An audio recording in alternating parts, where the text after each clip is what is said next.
देश भर के आज हम सभी स्वयंसेवक आभासी माध्यम से इस कार्यक्रम के साथ जुड़े हुए हैं। मैं मंचस्थ अधिकारियों का आपसे परिचय करा रहा हूं। मंच पर मेरे दाईं ओर विराजमान हैं पूजनीय सरसंघ चालक जी। हम सबका परिचय आपसे है ही। 1975 में अपनी शिक्षा पूर्ण करने के पश्चात आप संघ के प्रचारक बने। 2000 से 2009 तक आप संघ के सरकार्यवाह रहे और 2009 से परम पूजनीय सरसंघ चालक के नाते हम सभी का मार्गदर्शन कर रहे हैं। आपके बाईं ओर विराजमान हैं माननीय दत्तात्रेय होसबाले जी। आप 1968 में शिमोगा कर्नाटक में स्वयंसेवक बने। 1978 में आपका प्रचारक जीवन प्रारंभ हुआ। आपने एमए इंग्लिश की पढ़ाई की है।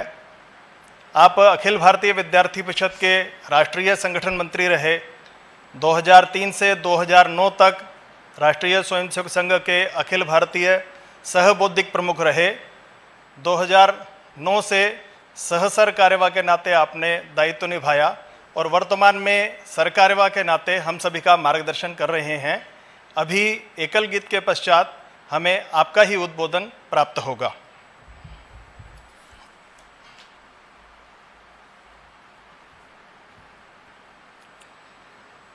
प्रकृति भले विपरीत खड़ी हो,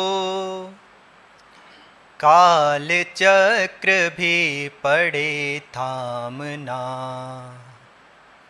संकट के तूफानी सागर चीर करेंगे सफल सामना। सतत हमारी यही योजना, नित्य हमारी यही साधना। विघ्नों के गिरि अचल अनामिक, कदम कदम हर पग रोकेंगे। भरी दोपहरी का रवि ग्रस लें, ऐसे राहु केतु डोलेंगे। किंतु अटल निर्बाध बढ़े हम, जीवन की गति सहज भावना। जीवन की गति सहज भावना, नित्य हमारी यही साधना।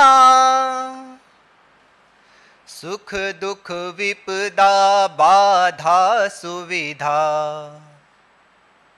यही मार्ग मीलों के पत्थर।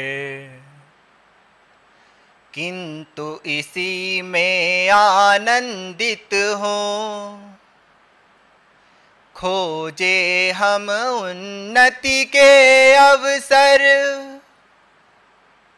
विजय सुनिश्चित भरत भूमि की, चाहे सागर पड़े बांधना।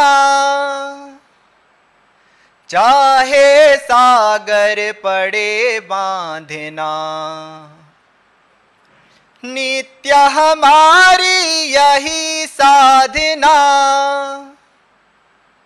संघ सृष्टि इस कंटक पथ की,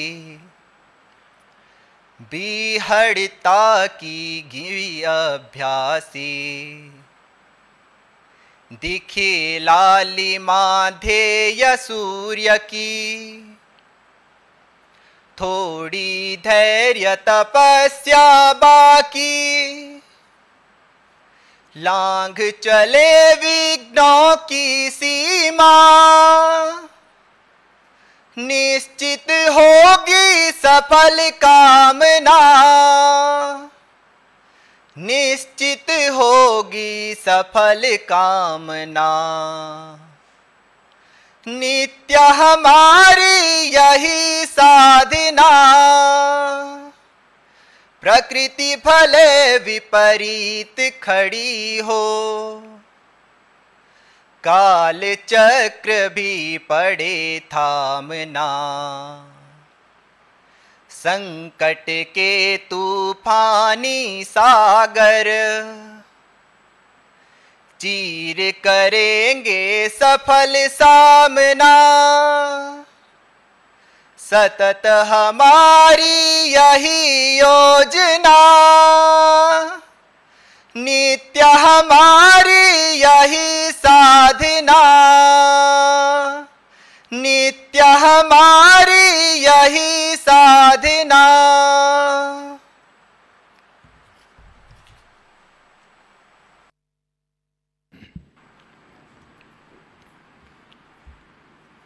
परम पूजनीय सरसंघ चालक जी, मेरे सामने उपस्थित और देश भर में इस आभासी पद्धति से जुड़े हुए सभी अधिकारी वृंद, परम प्रिय कार्यकर्ता स्वयंसेवक बंधुओं, आज इस प्रकार के एक कार्यक्रम के आयोजन करने का निर्णय हुआ। पूरे देश में एक बार सभी स्वयंसेवक एक ही समय पर संघ के शाखा पद्धति में बौद्धिक वर्ग और प्रार्थना के रूप में यह कार्यक्रम हो, यह कुछ समय पहले एक विचार आया। उस निर्णय के अनुसार यह कार्यक्रम अभी प्रारंभ हुआ है। पिछले एक वर्ष से थोड़ा अधिक काल से अपने भारत देश सहित सारी दुनिया एक विचित्रता संकट से गुजर रही है। हाँ, हम सब जानते ही हैं, कोरोना महामारी सारी जिंदगी के एक चाल चलन ही बदल गए ऐसे लगता है। एक दृष्टि से कभी कभी ये भी लगता है कि कोरोना पूर्व की स्थिति कैसी थी ये भी हम भूल जाएं क्या। अभी मास्क पहनना हो या बाकी चीज हो, छोटे संख्या में ही कार्यक्रम में आना है। सार्वजनिक जीवन के भी देश के कई राज्यों में, नगरों में पूर्ण लॉकडाउन, अर्ध लॉकडाउन ऐसी स्थिति। इस कारण से जो भी हुआ है, कोविड पूर्व की स्थिति कैसी थी यह स्मरण करना पड़ेगा, ऐसे कभी कभी लगता है। कभी कुछ समय पहले व्हाट्सएप में एक छोटा वीडियो आया था। एक छोटा बालक अपने पिता के साथ गाड़ी में बैठा है, कार में सामने बैठा है, तो वो बाहर के दुनिया देख रहा है। कई भवन, बिल्डिंग, इमारतें, वो सब सड़क पर उसे देखता है। उसकी आंखों में आश्चर्य के एक झलक है। वो ऐसे ऐसे देख कर चेहरे ऐसे करता है। तो बाप पूछता है, तुम क्या देख रहे हो? वो कहता है, पिताजी मुझे लगता है ये सारे देखने से मुझे कहीं तो देखा है ऐसे लगता है ये भवन को, और मुझे लगता है कि मेरा कोई पूर्व जन्म का संबंध है, ऐसे वो छोटा बालक का कहता है। बाप एक थप्पड़ मार कर बताए, क्या समझते हो, वो तुम्हारी स्कूल है। तो बच्चों को अभी अपने स्कूल के भवन भी पूर्व जन्म के कोई संबंध है ऐसे लगना ऐसे हैं। तो अपने स्वयंसेवकों को भी सड़क पर जाते थे, हाँ इस पार्क के साथ हमारा कोई संबंध है, हाँ भाई कभी शाखा लगती थी यहाँ। ऐसे अपने को कोरोना पूर्व की स्थिति क्या थी यह याद करने के एक स्थिति आनी चाहिए।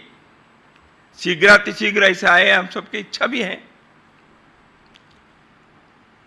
पिछले इन 15 महीनों में इस महामारी के चलते बहुत प्रकार के संकट को, चुनौती को हम सामना किए हैं, सारे देश, सारी जनता। पूरी दुनिया में यह एक कठिन काल रहा है। अभी भी पूर्ण रूप से हम उससे मुक्त नहीं हुए हैं। तो इस दौरान असंख्य परिवारों में कई प्रकार के यातनाएं, वेदनाएं हुई। स्वास्थ्य बिगड़ गए, शारीरिक वेदना, अपने प्रियजन, परिवारजन, परिजन, मित्रों की मृत्यु हो गई, असमय मृत्यु हो गई। जाकर मिलकर सांत्वना देने की स्थिति भी नहीं थी, ठीक से संस्कार भी नहीं कर पाए। तो यह एक ऐसे काल रहा है। और साथ ही साथ जीवन के अन्य आयाम भी बाधित हो गए, प्रभावित हो गए। रोजगार, व्यवसाय, नौकरी, दफ्तर, ये सब बंद पड़े। विद्यालय, न्यायालय, विश्वविद्यालय, ये भी अभी ऑनलाइन से कुछ काम करना, ऐसी स्थिति आ गई। परीक्षाएं समय पर नहीं हुई। बहुत ऐसे, सूची लंबी है, हम सब जानते हैं, अनुभव कर रहे हैं, हम सब रोज इसकी चर्चा भी करते हैं। लोगों के आर्थिक संकट भी तो लाइन से हटकर ऑनलाइन में आ गए। जीवन के चक्र कहीं फंस गया या उसके रॉन्ग थ्रेड में चला गया, ऐसे भी कभी कभी अनुभव आता है। अपनी शाखा के काम भी प्रभावित हो गया। नित्य के काम से हम दूसरे प्रकार के काम में अपने को डालना पड़ा, उसमें व्यस्त रहे।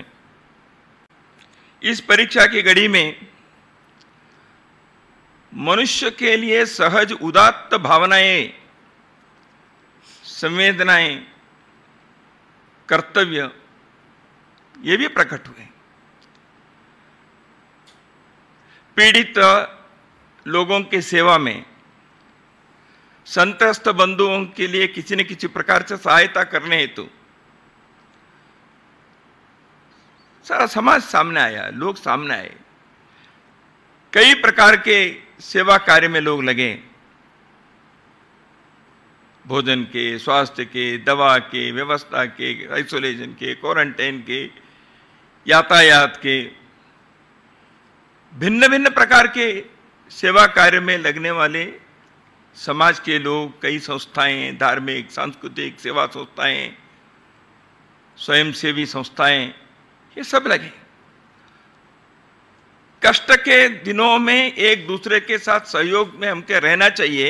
यह एक समाज के स्वाभाविक सामाजिक कर्तव्य जो होता है वो भी प्रकट हुए, उसमें भी उदात्त स्वरूप में प्रकट हुए, अद्भुत प्रकार से वो अभिव्यक्त हुआ। उसकी भी कहानी अत्यंत प्रेरणादायी है।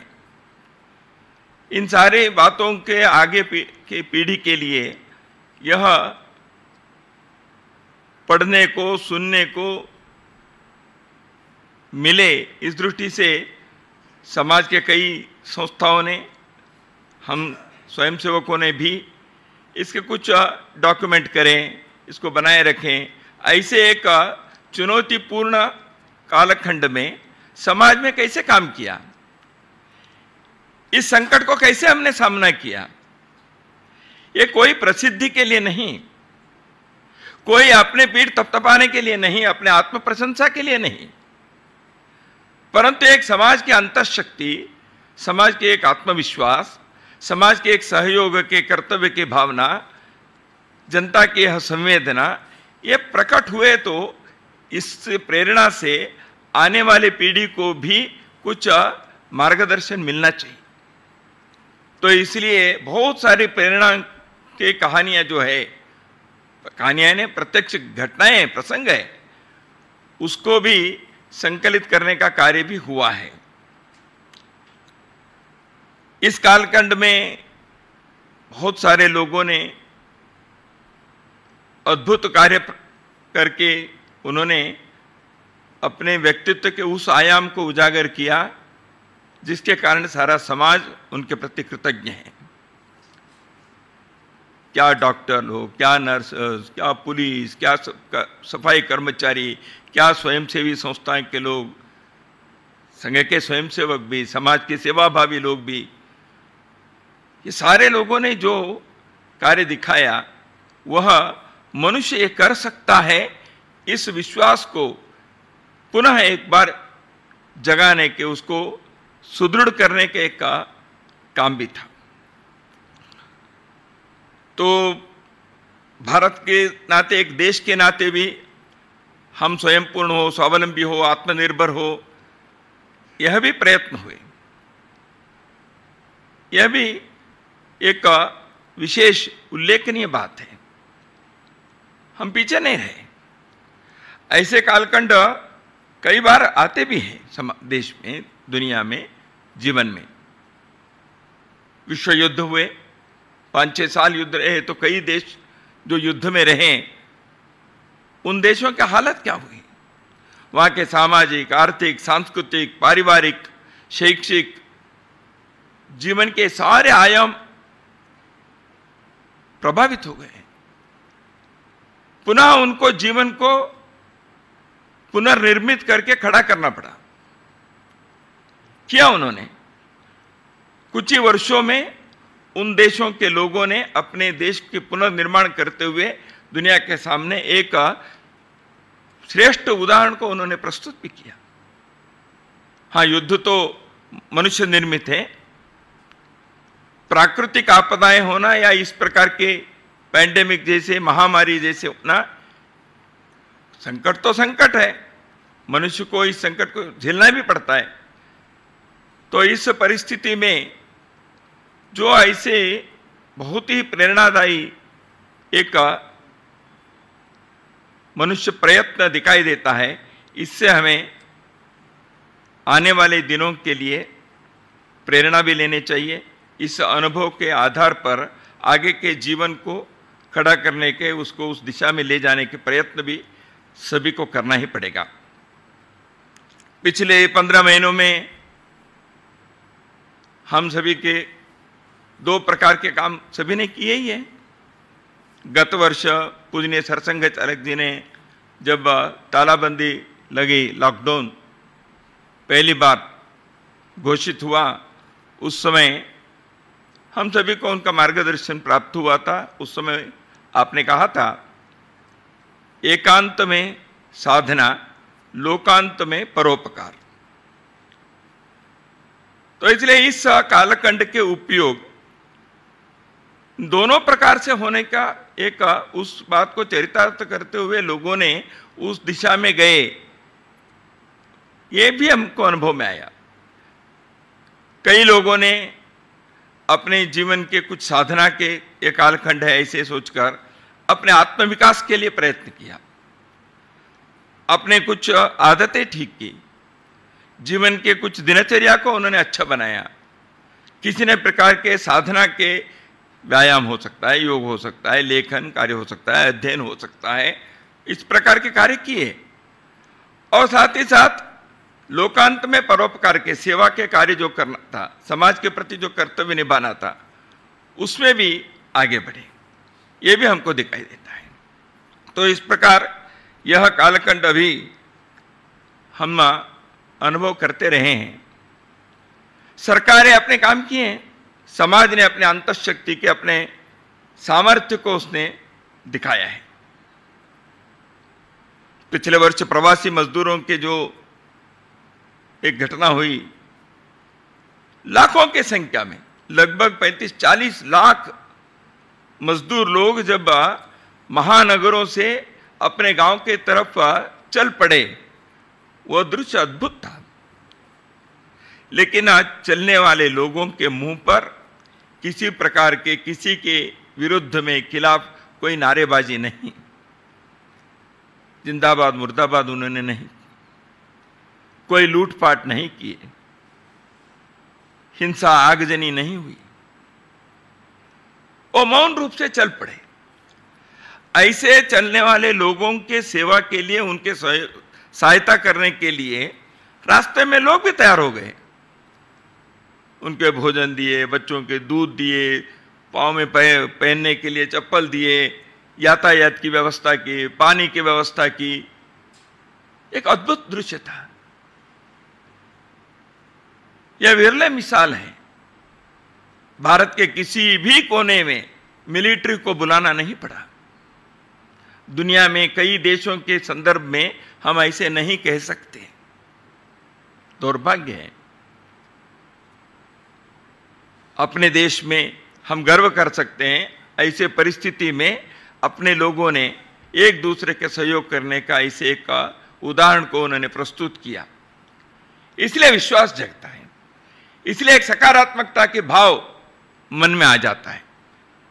तो इसलिए देश के भविष्य के बारे में एक मन के अंदर सकारात्मक भाव उठता है। हम कुछ कर सकते हैं ऐसे लगता है। तो अभी परिस्थिति ऐसे है कि इन 15 महीनों में जो हमने अनुभव किया है और आने वाले दिनों में इस दृष्टि से हमें किस दिशा में जाने चाहिए, इसके बारे में भी विचार करना पड़ेगा। संघ के स्वयंसेवकों ने जो सेवा कार्य किया है, इसके कोई पूर्वाभ्यास नहीं था, उनको प्रशिक्षण नहीं था। केवल और केवल संघ से प्राप्त किए पाठ, समाज के प्रति संवेदना, कर्तव्य भावना, आवश्यकता जहां जहां वहां सेवा करनी चाहिए, यह भाव, देशभक्ति के एक प्रात्यक्षिक प्रकटीकरण, समाज के लोगों के प्रति अपने आत्मीयता का व्यवहार, यही हम सीखते रहे। इसी प्रशिक्षण के कारण जो आपदा आई उस समय सेवा कार्य करने के लिए अपने कार्यकर्ता आगे बढ़े। कितने प्रकार के नए नए आयामों में स्वयंसेवकों ने सोचा, नई योजनाएं बनाई। अभी ऑक्सीजन कम हो गए तो कॉन्सेंट्रेटर चाहिए, ये चाहिए वो।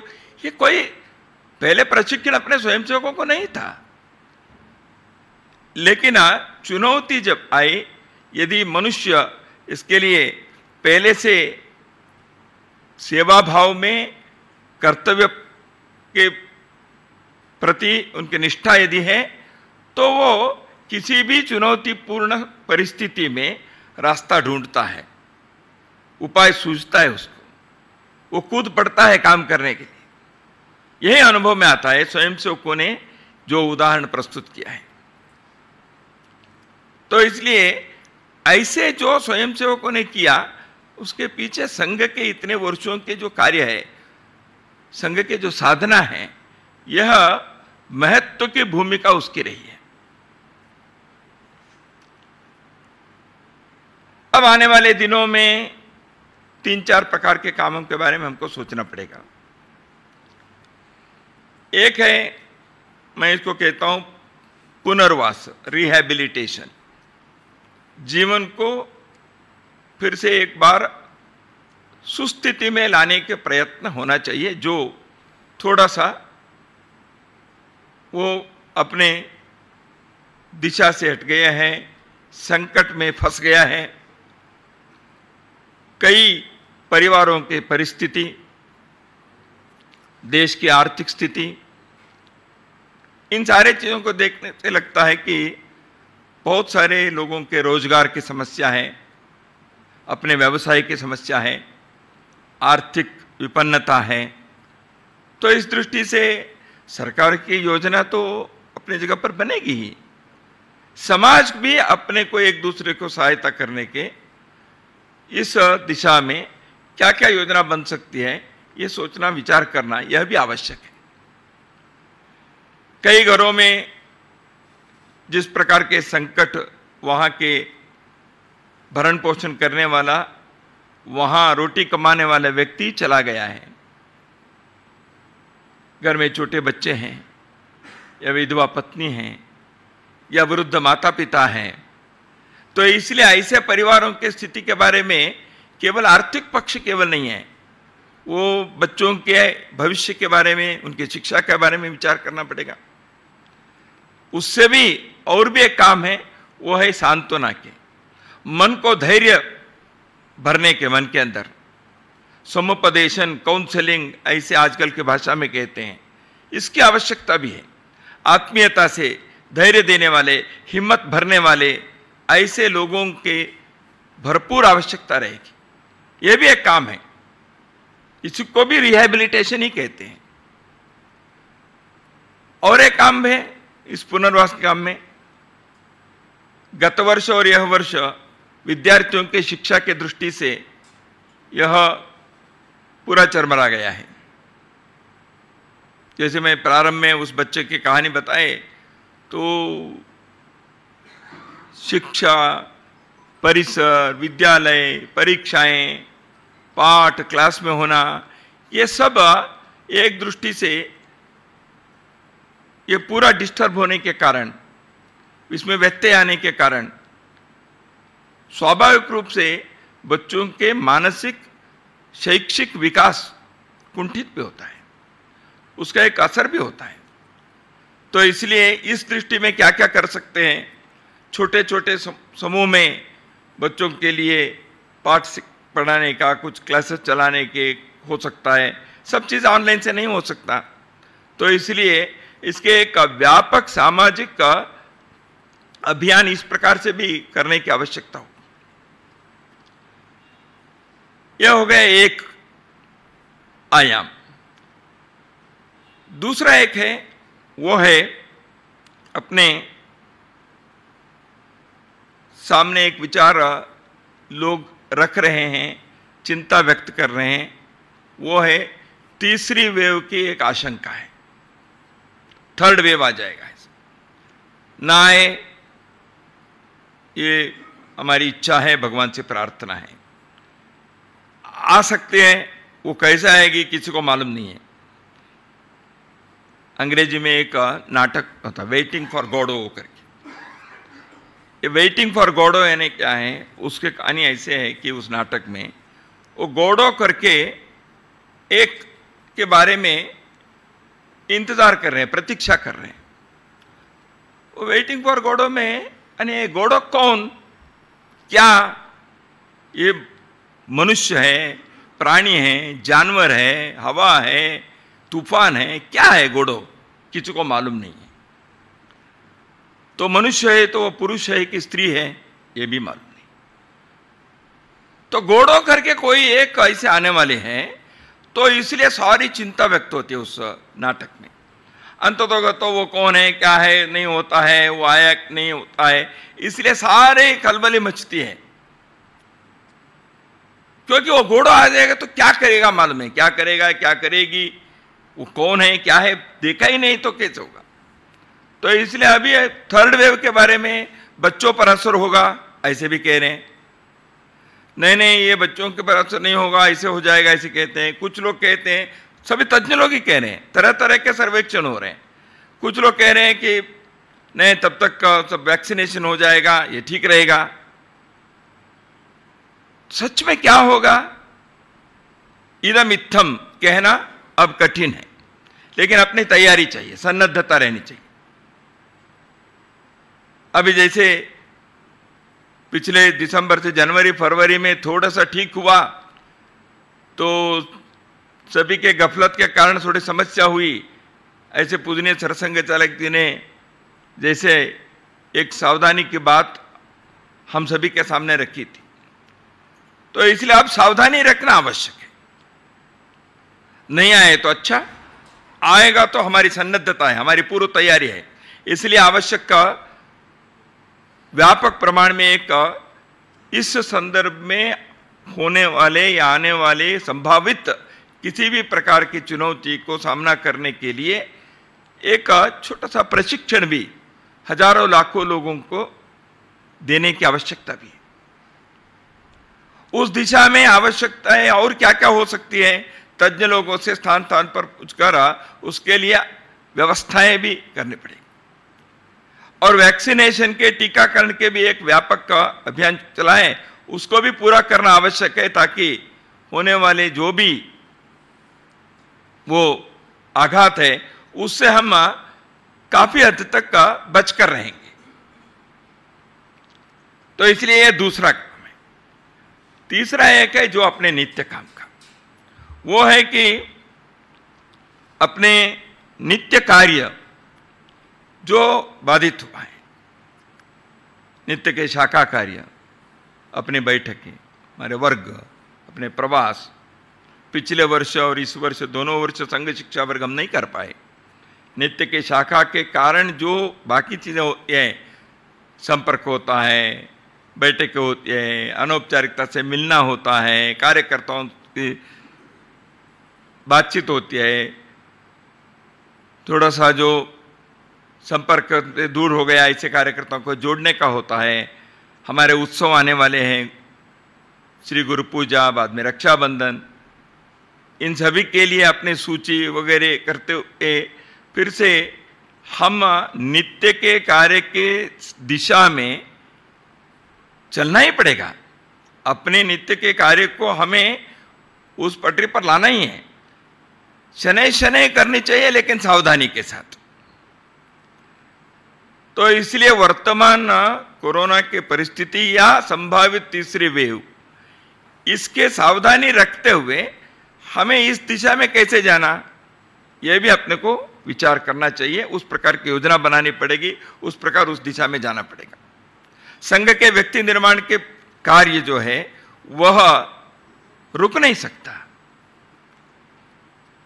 संघ के कार्य में समाज के अंतःशक्ति को जागृत करने का, समाज के सामर्थ्य को जगाने का, सामर्थ्य को बढ़ाने का जो कार्य है वो तो हमें करना ही है। लेकिन उसका एक प्रकटीकरण तो पिछले इतने महीनों में हुआ है। लेकिन वो होना है तो जो मूल कार्य है व्यक्ति निर्माण के, व्यक्ति निर्माण से जुड़े हुए जितने भी आयाम हैं, उन सारे विषयों के बारे में आग्रह पूर्वक अपने कार्य सभी आयु गटों के लिए, अभी बाल स्वयंसेवकों की शाखा है, उनको ऑनलाइन शाखा भी चला नहीं सकते, तरुणों के लिए कर सकें, कुछ वर्ग भी हो सके, बौद्धिक शारीरिक कार्यक्रम भी ऑनलाइन में कुछ लोगों ने करने का प्रयत्न किया, सराहनीय, अच्छा है। जागरण श्रेणी के सेवा संपर्क प्रचार विभाग ने भी अपने कुछ न कुछ उपाय ढूंढकर अपने कार्य चलाने के प्रयत्न तो किए ही है। लेकिन जो संघ स्थान पर, शाखा पर आकर एक दूसरे से मिलकर परस्पर आत्मीयता के, व्यवहार के, उस स्नेह के वातावरण में, उस माहौल में जो स्वाभाविक रूप से मनुष्य के विकास होता है, स्वयंसेवकों के एक अंदर समाज भाव, राष्ट्र भाव, यह जागृत होता है, एक दूसरे के सहारा बनते हैं, उस कार्य से छोड़ा, उस स्थिति से हम वंचित हैं। इसको धीरे धीरे सावधानी से लेकिन उस दिशा में लाना है, तो यह आवश्यक है। मनुष्य के चरित्र निर्माण के संदर्भ में संघ में इतने बार हम सुनते रहे हैं, चारित्र निर्माण की आवश्यकता के संदर्भ में भारत के पूर्व राष्ट्रपति जो बड़े शिक्षाविद रहे, एक दार्शनिक के नाते उनकी ख्याति रही, ऐसे डॉक्टर सर्वेपल्ली राधाकृष्णन जी ने विश्वविद्यालय शिक्षा के संदर्भ में एक आयोग का गठन हुआ था। उस समय उस आयोग के अध्यक्ष के नाते उन्होंने एक बात कही थी। उनका कहना था कि हम एक सभ्यता के पुनर्निर्माण कर रहे हैं, हम कोई फैक्ट्री, कारखाना या वर्कशॉप निर्माण नहीं कर रहे, उसका निर्माण नहीं कर रहे हैं। इसलिए सभ्यता के गुणवत्ता मनुष्य के शील पर निर्भर है। ये न कोई नैसर्गिक उपकरण या राजनीतिक तंत्र व्यवस्था पर नहीं, मनुष्य के चरित्र पर यह निर्भर है, सभ्यता की गुणवत्ता। इसलिए शिक्षा के प्रमुख लक्ष्य चारित्र निर्माण और वर्धन है, ऐसे उनका आग्रह था, यह उनका कहना था। इसलिए राष्ट्र के पुनर्निर्माण में चारित्र निर्माण के संदर्भ में सभी ने यही कहा है, अपने ग्रंथों में, अपने संतों ने, हमारे पंथों ने, सबने, मनुष्य अच्छा रहे तब समाज अच्छा, देश बड़ा हो सकता है, किसी भी चुनौती को हम सामना कर सकते हैं। इसलिए चरित्र निर्माण के इस कार्य को गांव-गांव में, मंडल-मंडल तक ले जाने की हमारी जो योजना हमने बनाई है, आने वाले 3 वर्षों के अंदर इस कार्य के विस्तार के प्रति हमारी जो योजना बनी थी, वह लागू करने में वर्तमान परिस्थिति थोड़ा सा उसमें बाधा है। तो इसलिए इस परिस्थिति में रास्ता ढूंढना, उसके लिए मार्ग तय करना, यह हमको करना पड़ेगा। प्रत्येक गांव में यह कार्य होना चाहिए। महामना मालवीय जी ने कहा भी था, ग्रामे ग्रामे सभा कार्या, ग्रामे ग्रामे कथा शुभा, पाठशाला मल्लशाला प्रतिपर्व महोत्सव। मालवीय जी के दृष्टि में जो बात थी, संघ के कार्य इससे बिल्कुल अलग नहीं है, वही है। प्रत्येक गांव में लोग इकट्ठे आए, संस्कार देने वाले माहौल का निर्माण करें, परस्पर एक दूसरे के सुख दुख में आ जाए, एक दूसरे के सहारा बने, संस्कार के कथाएं सुने और सुनाएं। पाठशाला मल्लशाला, शाखा यानी क्या है? पाठशाला मल्लशाला ही है। तो इस प्रकार के इस कार्य को सुदृढ़ करना, व्यापक करना, प्रभावी बनाना, इसके लिए इसी कार्य के लिए अपने जीवन देने वाले लोग, यही तो संघ ने इतने वर्षों से इस साधना की। तो इसलिए इस कार्य के प्रति जो अपने आग्रह है, हमारे समर्पण है, हमारी योजनाएं बनती हैं, हमारी निष्ठा है, उसको यथावत रखते हुए उसको और सुदृढ़ कैसे करें, इस पर आग्रह होना चाहिए। इसलिए अपने कठिन परिस्थिति में संपर्क संवाद टूट गया ऐसे है क्या? नहीं, आपातकाल में भी 20-21 महीने शाखाएं नहीं चलती थी। उस समय तो संघ पर प्रतिबंध था। आजकल के जैसे मोबाइल वगैरह की व्यवस्था भी नहीं थी। पुलिस से बचकर रहना पड़ता था। लेकिन संघ के कार्यकर्ताओं ने उस पीढ़ी में शाखा नहीं है, ऐसे परिस्थिति, इस वातावरण में भी संपर्क रखे। जैसे ही आपातकाल हटे तो तुरंत अपने कार्य पुनः प्रारंभ हो गया और स्थिति अच्छी हो गई। आज परिस्थिति में हमें संपर्क के लिए उपकरण है, संघ पर कोई प्रतिबंध नहीं है, किसी से बचकर जाने की जरूरत नहीं है, केवल बचना है कोरोना से। तो ऐसी स्थिति में अपने संपर्क, संवाद, ये सारी चीजों पर आग्रह जैसे हमेशा है उसी प्रकार रखते हुए अपने नित्य सिद्ध शक्ति के निर्माण करने वाले हमारे नित्य के कार्य जो है, हमारी पद्धति है, उस पर हमें फिर से एक बार आग्रह पूर्वक जाना पड़ेगा। संघ के कार्य समाज में स्वयंसेवक जाएंगे, कई प्रकार के अनुभव होते हैं। समाज में परिवर्तन लाना, समाज के को सही दिशा देना, इसके लिए हम इसमें लगे हैं। तो कई बार समाज के अंदर के जो स्थिति है, वहां की कुछ समस्याएं कुरीति हैं, वो भी कभी कभी उससे भी प्रभावित होने के एक संकट नौबत आ जाते हैं। कोयले के दुकान में हम बैठ कर व्यापार करेंगे तो भले ही व्यापार कर रहे हैं, हमको तो कोयले के वो लगना नहीं है, ये तो है, लेकिन बैठने से वो लगता है कभी कभी। तो इसलिए कोरोना वायरस से तो बचना है, लेकिन समाज जीवन में कार्य करते समय बाकी वायरस से भी बचना चाहिए। व्यक्तिगत तौर पर मनुष्य के अंदर स्वार्थ, भ्रष्टाचार, सत्ता के मोह, प्रसिद्धि की आकांक्षा, ये सारी चीजें, ये विचित्र प्रकार के वायरस है, वो भी मनुष्य के अंदर प्रवेश करते हैं। तो इसलिए इससे बचना है। सामाजिक कुरीतियां भी हैं, जाति भेद, छुआछूत, आज भी है ना अभी। तो इन सब से आगे बढ़कर जाकर समाज को भी इस दिशा से उसको सही दिशा में ले जाना है।